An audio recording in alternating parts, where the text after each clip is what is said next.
Welcome to my session. My name is Kella, and a little bit about me. I am a college student at UW-Milwaukee.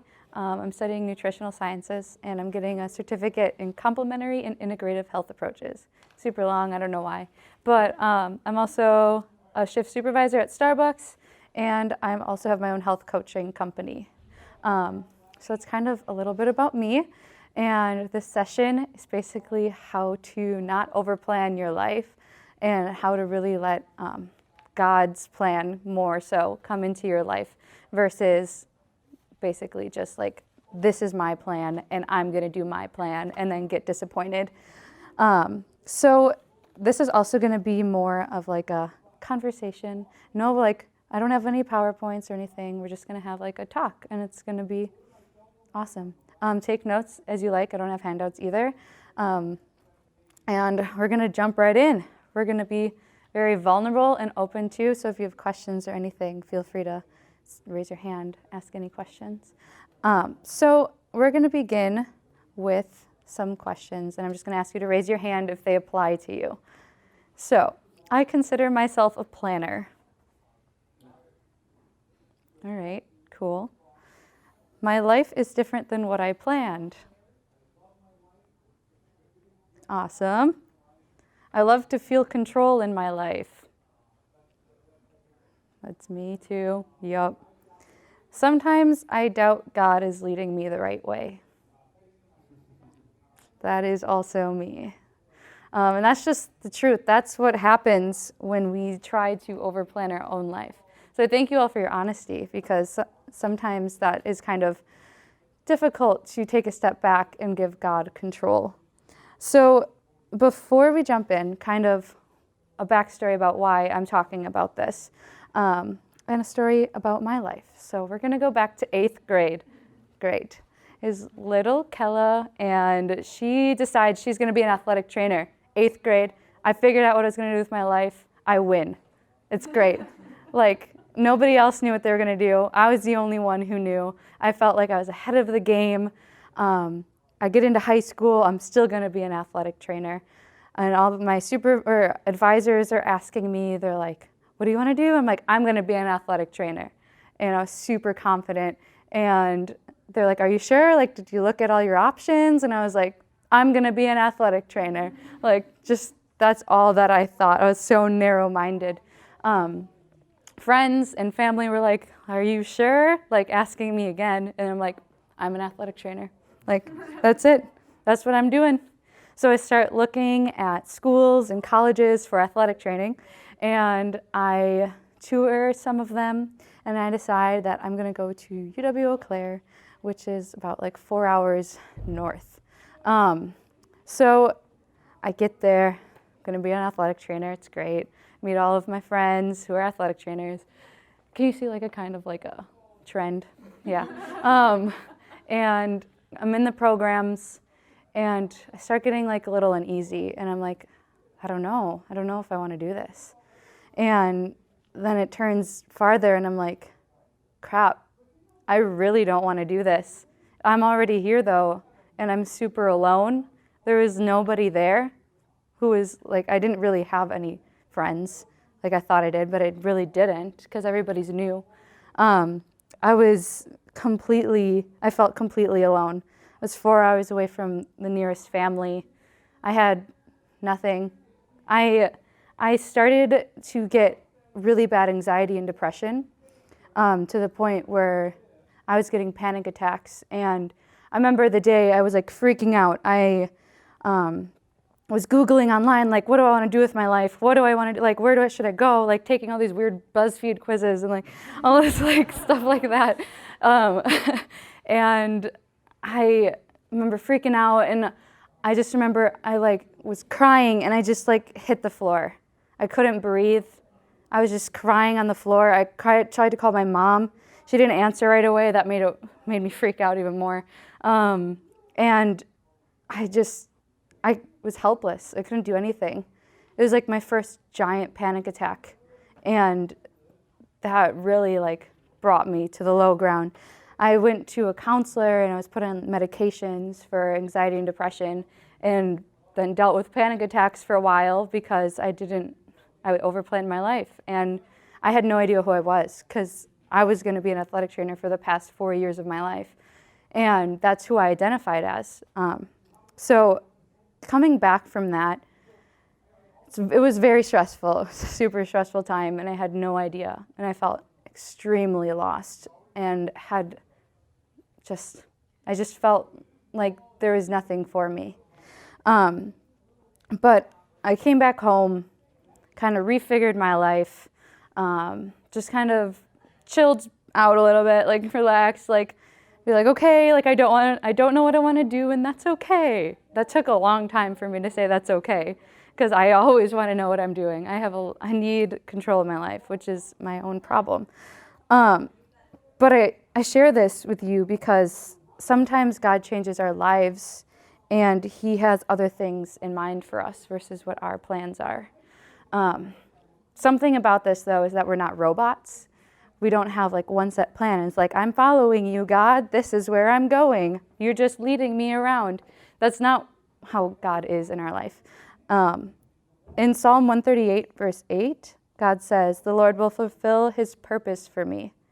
And we're on this earth to spread God's love to people and share his word. That's really like what our purpose is. Things we do in life, like that just helps. That just helps us live, helps us survive, like money, things like that. But really, we want to share God's word with people.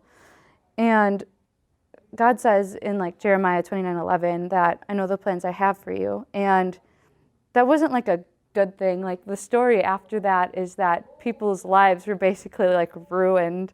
But God says he's not going to harm you, like he's going to help you. And the thing is, we're here and we're trying to create our best lives, but we're trying to do that to our own standards and our own wants.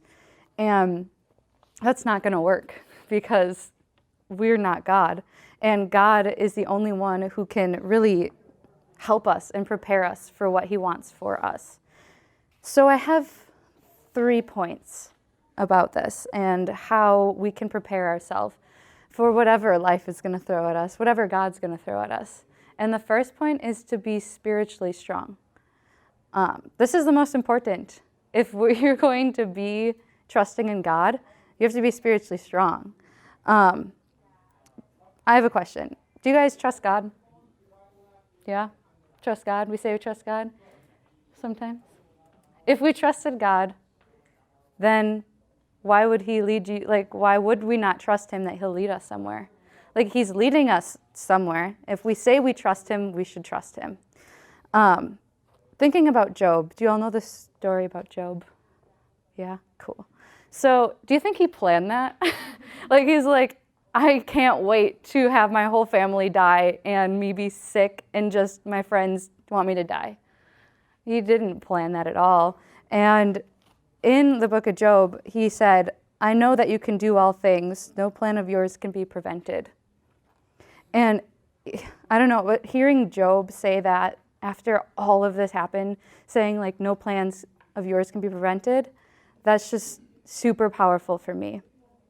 So going off of this, like we all know what we're supposed to do, right?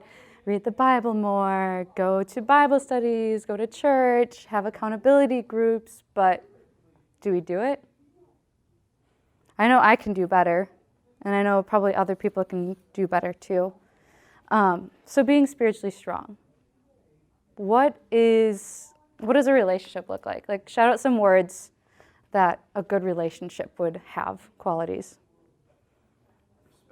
Respect. Healthy communication. Trust. Understanding. All of these things. What? Patience. Yes. So all of these things, these are relationship qualities, right? Great relationship. And now, compare that to your relationship with God. He has all of that for us, but are we patient with him? Do we trust him? Do we respect him? Do we understand? Well, we can't understand him, but try to. That's something that can take you to the next level of your faith. Like trying to pursue that relationship with God, with how a relationship is supposed to be. That's a way that we can be spiritually strong. So, kind of going off of that, Have any of you ever heard the phrase, let go and let God? Like it's a common phrase. No? Okay, now you have. Let go and let God. So I like this phrase, but we have to be careful with let go. Let go doesn't mean like I'm going to sit down and, God, I'm ready. Just do whatever you want. I'm here. I'm letting go. You have my life. I'm just going to sit here and let you do whatever you want and not do anything. That's not what it means. Let go means like you still have to work hard. You still have to try to do things. You still have to set your mind on something and do your best. You can't just sit there and be like, use me. You can, but you have to do something. So the Bible passage, well done, good and faithful servant, I heard this. I was challenged. So well done. Well done means that you had to do something. And when I heard that, I was like, like, I've never thought of that before. If God says, well done, good and faithful servant, we have to do something. We can't just sit here and be like, God's going to use me in my life, and I'm just going to sit in my room, and it's all going to happen to me. People are going to come to me. I'm going to get all these opportunities. That's not going to work. That's not how it happens. So going into my second point, so first point, be spiritually strong. Second point is to be physically and mentally strong. Some of you are like, okay, how can physically and mentally strong help God's plan in my life?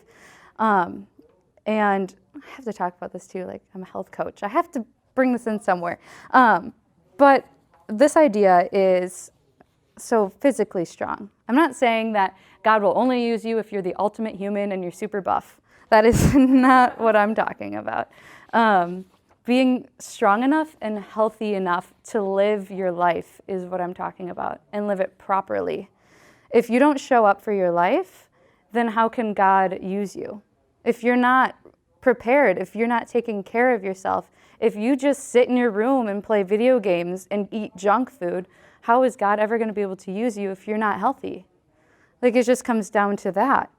And again, we all know what we need to do. Eat healthy, sleep more, work out, all that kind of stuff. But there's nothing I can say besides just do it. Like, you can do it. It's going to be awesome. And like, imagine if God is like trying to send you a certain direction and you're not healthy enough to get there. If you need more energy to get to the point where he wants you to be, but you don't sleep enough, how is that opportunity ever going to work for you? It's not going to work. If you need a lot of like patience and understanding, and you need to like eat properly, all this kind of stuff, and you're not doing it, God won't be able to, he won't be able to really grab on to the opportunity that he's giving you. So I have to throw this in because I love health. But just kind of an eye-opening fact, but less than 5% of American adults get in 30 minutes of physical activity daily. Out of millions of people, 5% get less than that, 30 minutes. That's nothing. Also, 5% of American adults only get the recommended fruit and vegetable intake each week. So out of millions, only 5% of people are eating enough fruits and vegetables each week. How is God supposed to use that?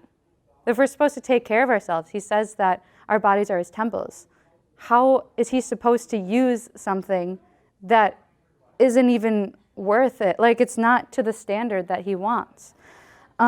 So we have to take care of ourselves. Same with mentally. How are you supposed to, like, one of the things I heard is, how can you pour from an empty cup? Because you can't. You can't pour from an empty cup. If you don't, like, give yourself time to rest, give yourself time to kind of just decompress, you can't give anything. And God is not going to be able to mentally use you to help another person if you're not in the right state of mind. So kind of going into worry. So I worry a lot. It's a problem that I have. Things like, what do I look like? Where will I work? What am I going to do? Who am I going to marry? How many likes do I get? All of these kind of things.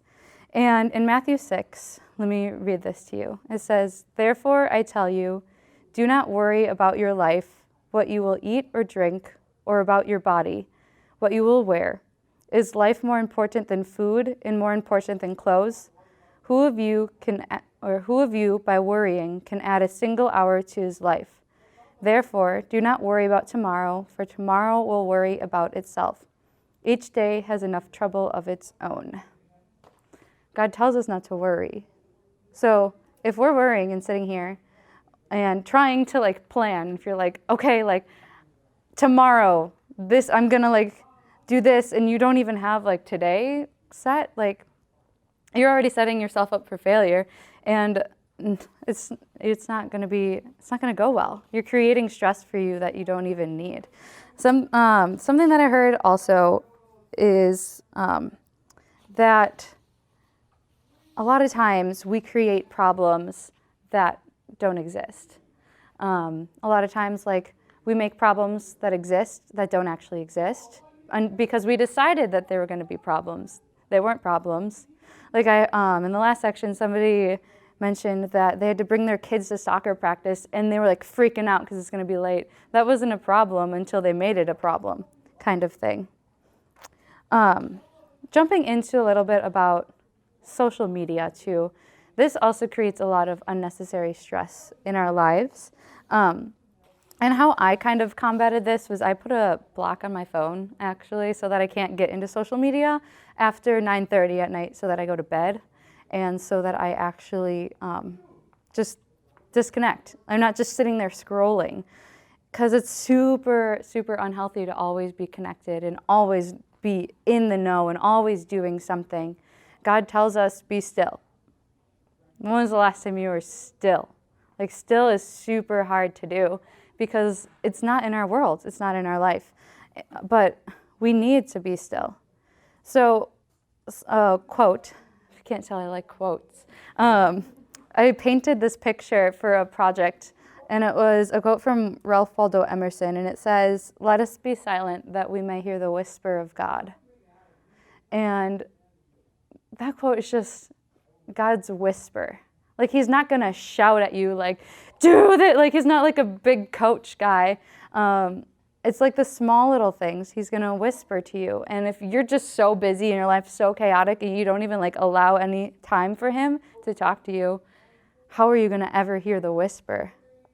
So we're going to do something super fun. Get pumped. I know you're excited. We're going to do a deep breathing exercise because it is important to understand what still is. So you can sit up and get comfortable, both legs on the ground. And as you get here, I just want you to close your eyes. And I just want you to take a deep breath in and out. And in and out. And as you're sitting here, I just want you to experience what this stillness is. With the deep breathing, it's quiet. Just stillness in your body. It's nothing that you need to do, nowhere you have to be. You're just right here at this moment, being still. So keep breathing in and out.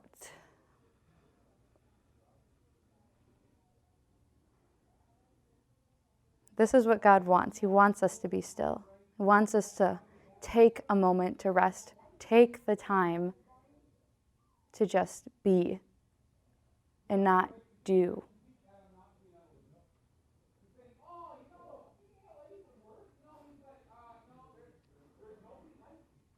We're going to take a few more deep breaths, just breathing in and out.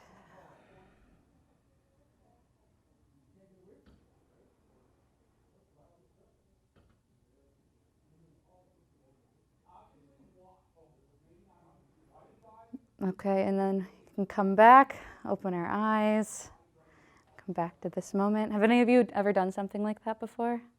Yeah? So, stillness, it's something that we need more of. We need to take this time to be still and just, it's okay. Breath in and out and be still. So, we're going to be spiritually strong so far. I'm going to be mentally and physically strong because God needs to use us, and we need to be ready to be used. The final point that I have is that we need to be present. You need to be present in your life right now. There's opportunities all around you. And if you're too worried about something in the past or something in the future or whatever, how are you ever going to have the opportunity right now? Something that I've thought about is, since we're not robots and God isn't like, you shall go here. He moves mountains for us and has this whole, he could clear a giant path and have big arrows, and it's like, go here, do this, go. And we could be like, I like this over here instead. We can totally just ignore what the big sign is for our life because we're either not present, we have other plans, or whatever, another excuse or something. But we need to be able to be present and know that God is with us. And he is sending us opportunities all the time, but we just have to take them. And sometimes we do get caught up in past, present, future, whatever. So if sometimes though, if God really needs us to get somewhere, we're going to get there. There's no doubt about it. He's going to send us there. But a lot of times it's not. We don't follow the path that he has clearly set up for us already. So going off of that, maybe God's trying to get your attention right now, but you're so set on your current plan that you're just nope, I'm going to go this way. And God's like, okay, I'll use it, but okay. So whatever you think you're supposed to do or you think you're supposed to be, I need you to let that go right now. And I want you to lean into God and who you really are. It's time to stop pretending. It's time to stop lying to yourself. If there's something that you think you are and you're trying super hard to be and you're not, and you're lying to yourself, it's time to come to terms with that. Be the person you actually are. Don't be somebody else because you can't be anybody else. You can't have anybody else's plan. God has something for you, not you trying to be somebody else and do their thing. You have to do your own thing. And he cares about you. He's created you for this specific purpose. He's not just going to drop you somewhere. And you need to be fully prepared for that because you need to be yourself. And God's going to use you because he's created you that way. So the three things that we have to do is spiritually strong, and we have to be physically and mentally strong, and we also have to be present in our lives. And that's really how God is going to come in and let us stop over-planning all of our life and get disappointed when our plans don't work. Because if we're trying to make our plans God's plans, that's not going to work at all. Because we don't have control over God. So why are we trying so hard? Or why do we get disappointed? We're going to fail. We're going to have hardships. It's going to be just terrible sometimes. But God's not just going to let you go. He's not going to say bye. He's still going to be with you. So just put your full trust, knowing that God is with you and that he's going to be helping you. And what we're going to be doing for the last little bit, what time is it? 10:54. What we're going to be doing is breaking up into small little groups and discussing and sharing the question, what is one thing you'll change in your life right now to prepare for God's plan? Maybe you have a habit that you do. Maybe you're doing something that you're kind of I'm just kind of doing it because it's there. But there's something that you could be doing. Or maybe there's just a small little thing that you want to be doing that you're not doing, spending more time with God, things like that. So we're going to break up. How many people? 1, 2, 3, 4, 5, 6, 7, 8, 9, 10, 11, 12. So we could do 4 groups of 3. That works, math. And we're just going to discuss that one question. What's the one thing that you're going to change in your life right now to prepare for God's plan? So we can get into groups. And then we're going to come back if anybody wants to share anything. And then we're going to pray it out. Sweet. Go. Whoever breaks want to go. Look at, there's 3, 3, 3, 3. Just like that. Time does this end?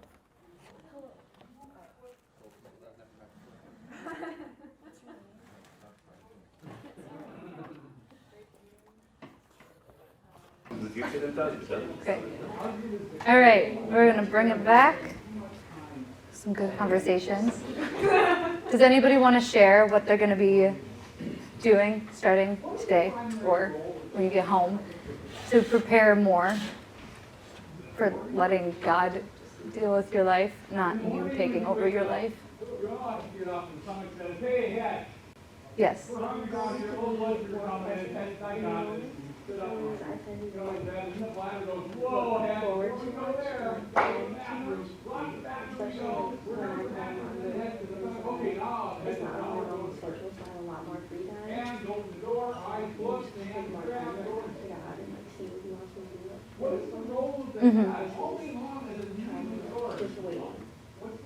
Yeah. Yeah, yeah. Totally understand that. I also like I have schedules and I'm like, okay, I start school on this day and then this and this and like I totally like overplan my own life, which is I have to keep talking about this so that it becomes real in my head. But that's a great idea to keep doing that and kind of like set your schedule so that you can be present right now and not be present in the future. Awesome. Mine was the same. To be more present, but I think I have like a little bit of the opposite problem where I'm too like focused on like things that have happened and not focusing on what's like currently happening to me or like could be then happening to me in the future. So like being present, but in like the opposite way where I need to be like prepared for like God to be working in my life and like be present for my own life. Mm-hmm. And not worrying about like past things as much. Yep. Gotcha. Yeah. Anyway, yeah. Mine is the be present too, but just a little bit different angle too. So I'm a very task oriented, get all these things done sort of thing, and what that often causes me to do is to not really pay close attention to people, and so what I want to do is I want to be more present when someone shows up. I want to be present with them instead of thinking, okay, they'll talk and then I can go on with my work, right? Mm-hmm. Once they're done or whatever, and to say, no, whatever time this takes, whatever they need, Mm-hmm. that's what I'm here for, because God didn't really make me to do things, but to be in relationship. Yeah, yeah. Which can be difficult, especially if you're like, I need to get this done and this done and this done. Yeah. I'm so driven by that. It's terrible. Yes. Thank you for sharing. Anybody else? Kind of building off his, for me, I think it's figuring out more time management of what I do week in and week out. The older I get, the shorter weeks feel all the time, and I feel like there's always so many things I want to do that I have to do that I don't leave time for, like being more involved in church or joining a Bible group study. I make excuses all the time for things like that. I mean, getting older too, I feel like I do need to have more physical exercise. I can't just be eating frozen pizzas and mac and cheese every day and still feel good about it. Yeah. I realize I need to exercise more, and that's something that I started doing, but it's another thing like I gotta do this every day now. Mm-hmm. Like that's an hour of time I couldn't do something else. Mm-hmm. So I think figuring out how I can fit these things in my schedule. And I'm not a big planner really, but yet I just feel like I'm always busy all the time. Gotcha. So like figuring out how to like section out your time. Sure, Yeah. Something like that. Gotcha.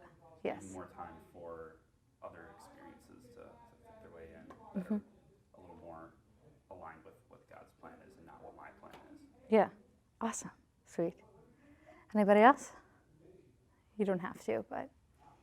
Kella, Cool. I mean, something like this is really awesome. What's your suggestion for us 3 weeks from now to go back to some of these conversations and be reminded of that and to be re-encouraged maybe in some of the things that were shared and some of the things that you shared with us?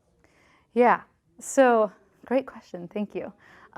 One thing that I think is a very good idea is, well, you have notes. So that also helps because when you write things down, they become more real.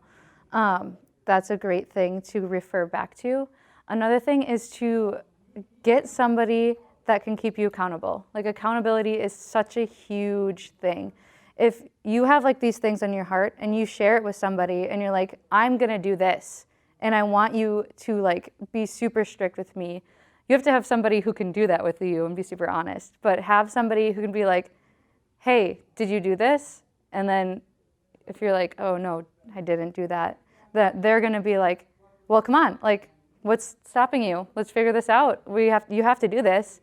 Something that I've learned about habits is that habits are a giant thing.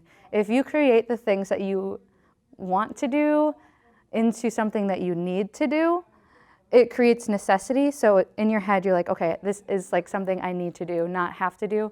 And habits, once you have a habit, like your brain, you just do it. An example of that is I carry a water bottle with me. So it's just a habit for me to drink water now. And I drink like a ton of water. But before I had a water bottle, I didn't drink that much water because it wasn't my habit to have one. Same with like waking up at a certain time if you have that, or if you have like a set Bible time. Let's say you start creating a habit. It's not easy to create habits. You're like at 10 a.m. on this day, I'm going to read the Bible, and that's what it is. There's nothing else in that time. That's all that you have for that time. Soon it'll just become a habit. In like 3 weeks, 3 months, a year later, you're like, it's 10 a.m. on Tuesday, it's time to read the Bible. And there's nothing else, like it's just something that happens. So that's kind of my tips. And then what about the difference between a person who encourages you and a person who guilts you? Like, on the basis of what? Yeah, absolutely. For what? Accountability, so encourage versus guilt. Yeah. So that can be difficult. Encouragement is you need like a fine line between encouragement and guilt. Because if you're just guilted, like you're just going to give up eventually. But if you're just encouraged, then doing anything bad doesn't really matter. Because they're just going to be like, you can do it again. Come on, you can do it. So you need somebody who's just like brutally honest. That's basically what you need. But somebody who loves you enough to tell you the truth. Because if they come from love, then that's automatically like encouraging to you. So if you want to read the Bible, let's say I want to read the Bible more, and I tell somebody that, and they say, and I tell them that I didn't do it, and if they're just like, well, you suck, like that's not encouraging, and that's just like guilt, and kind of aggravating a little bit. But kind of you could also set up the boundary with that person, saying like, this is what I'm asking for, this is what I need, so that it's kind of set up. Because a lot of times with like accountability, people don't really know what that means or what they want from it. Like some people want to be accountable, but they really just want to like share and not get any like feedback from it. Just like, yeah, this happened. And then if they just have somebody who's just like, cool, and nothing ever happens, like that's not going to be a good relationship with that. So you need somebody who's like brutally honest, who loves you. Thank you. Pick the right person. Yeah. Sweet. All right, we're going to close with prayer. Okay, dear Lord, thank you for bringing us all here to this conference. You have given us this time to grow in your word and grow with one another. Sometimes we take our lives into our hands and forget that you created us and you ultimately have the say in our life. We doubt you. We don't trust in you. We try to make our plans your plans. And this is not what we should be doing. Help us to really just lean into you and dig into what you want for us, God.